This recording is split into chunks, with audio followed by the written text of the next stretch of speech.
Growing up, I didn't always understand why my parents made me follow the rules that they did. Like, why did I really have to mow the lawn? Why was homework really that important? Why couldn't I put jelly beans in my oatmeal? My childhood was around with questions like this, normal things about being a kid and realizing that sometimes it was best to listen to my parents even when I didn't exactly understand why. And it's not that they didn't want me to think critically. The parenting always sought to reconcile the tension between having my siblings and I understand the realities of the world, while ensuring that we never accepted the status quo as inevitable. I came to realize that this, in and of itself, was a very purposeful form of education.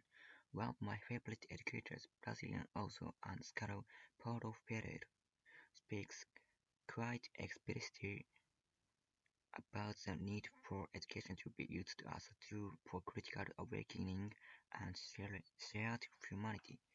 In his most famous book, Pedagogy of the Oppressed, he states no one can be authentically human while he prevents others from being so. I've been thinking a lot of, I, I've been thinking a lot about this lately. This idea of humanity, and specifically who in this world is afforded the privilege of being perceived as purely human. Over the course of the past several months, the world has watched as unarmed black men and women have had their lives taken at the hands of police and vigilantes. These events and all that has transpired after them have brought me back to my own childhood and decisions that my parents made about raising a black boy in America growing up. I didn't always understand in the way that I do now. I think of how hard it must have been, how profoundly unfair it must have felt for them to feel like they had to strip away part of my childhood just so that I could come home at night. For example, I think of how one night when I was around 12 years old on an overnight field trip to another city, my friends and I bought super soakers and turned the hotel parking lot into our own water-filled battle zone. We hid behind cars, running through the darkness that lay between the streetlights. Boundless laughter ubiquitous across the pavement. But within 10 minutes, my father came outside, grabbed me by my forearm, and led me into our room in an unfamiliar grip.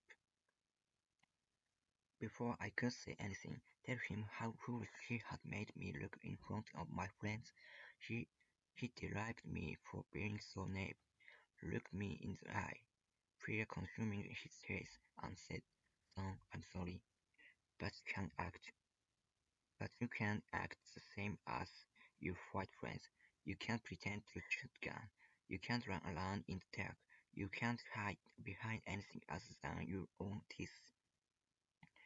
I know, I know now how scared he must have been, how easily I could have fallen into the empty of the night that some men would mistake this water for a good reason to wash all of this away. These these are these are sort of message I've been inundated with my entire life. Always keep your hands where they can see them. Don't move too quickly. Take off your foot when the sun goes down. My parents raised me and my siblings in an armor of advice, an ocean of alarm bells so someone wouldn't steal the breath from our lungs, so that they wouldn't make a memory of this skin, so that we could be kids, not caskets or concrete. And it's not because they thought it would make us better than anyone else, it's simply because they wanted to keep us alive.